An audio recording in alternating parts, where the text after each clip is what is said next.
రాష్ట్రం జాగ్రత్తగా వినియోగిస్తుందని చెప్పి ఆశించే. అయితే లక్షల కోట్లు ఖర్చు పెట్టి మనకి కేంద్రం నుంచి వచ్చే నిధుల్ని సరైన పద్ధతిలో సద్వినియోగం చేయలేకపోతున్నారు. అలాగనే మనం అక్కడిచ్చే సంక్షేమ పథకాలని కింద స్థాయికి, క్షేత్రస్థాయికి చేరడం లేదు, చేరినా కూడా తెలియడం లేదు.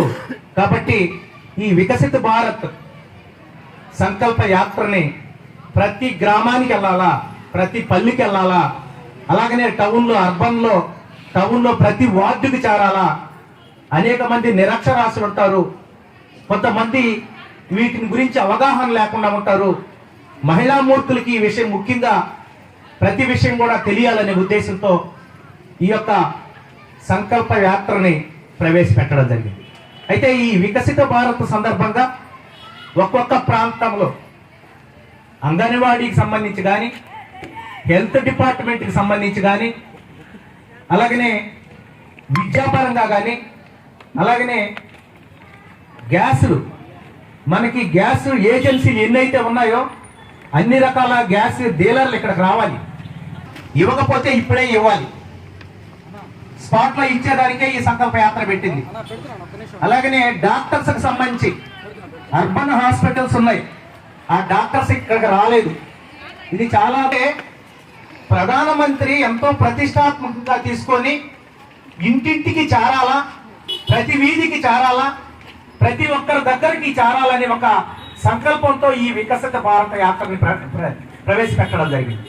అయితే బ్యాంకులు ఏదో ఒక వ్యక్తి వచ్చాడు ఒక బ్యాంక్కి 2 రోజుల నుంచి ఈరోజు ఏ బ్యాంకు వాళ్ళు రాలా. ఇక్కడ అనేక మంది ప్రజలు ఏదన్నా ప్రశ్నిస్తే సమాధానం చెప్పాలి. ఎవరికి ఏ టైపు లోన్ కావాలన్నా, ముద్రా లోన్ కావాలన్నా, స్వనిధి లోన్ కావాలన్నా, లేకపోతే రకరకాల లోన్లు కేంద్ర ప్రభుత్వం నుంచి రిలీజ్ అయ్యి ఉన్నాయి. మహిళలకు సంబంధించి, చదువుకునే విద్యార్థులకు సంబంధించి, రైతులకు సంబంధించి, కార్మికులకు సంబంధించి, అలాగనే అందరికీ కూడా లోన్లు ఇచ్చి వాళ్ళని ఆర్థికంగా బలపరచాలనే ఉద్దేశంతో ఈ యొక్క సంకల్ప యాత్రని పెట్టడం జరిగింది.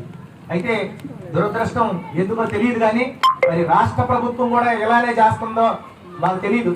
అయితే మేము కేంద్ర ప్రభుత్వం తరపున ఈ సంకల్ప యాత్రకు వస్తే ఇక్కడ బాధ్యతారాహిత్యంగా కనపడుతున్నాం.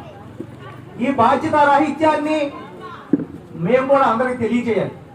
పేద ప్రజల కోసం ఏర్పాటు ఈ అధికారులు కాబట్టి మేము అనేక రకాల సంక్షేమ పథకాల గురించి భారతీయ జనతా పార్టీ ప్రతినిధులుగా, ఇది కేంద్ర ప్రభుత్వానికి సంబంధించింది, మనం అందరం కూడా కేంద్ర ప్రభుత్వానికి నుంచి వచ్చే నిధులను అనుభవిస్తూ కేంద్రం ఇస్తుంది, మోడీ గారు ఇస్తున్నారనే తెలుసుకోలేకపోవడం దురదృష్టకరం.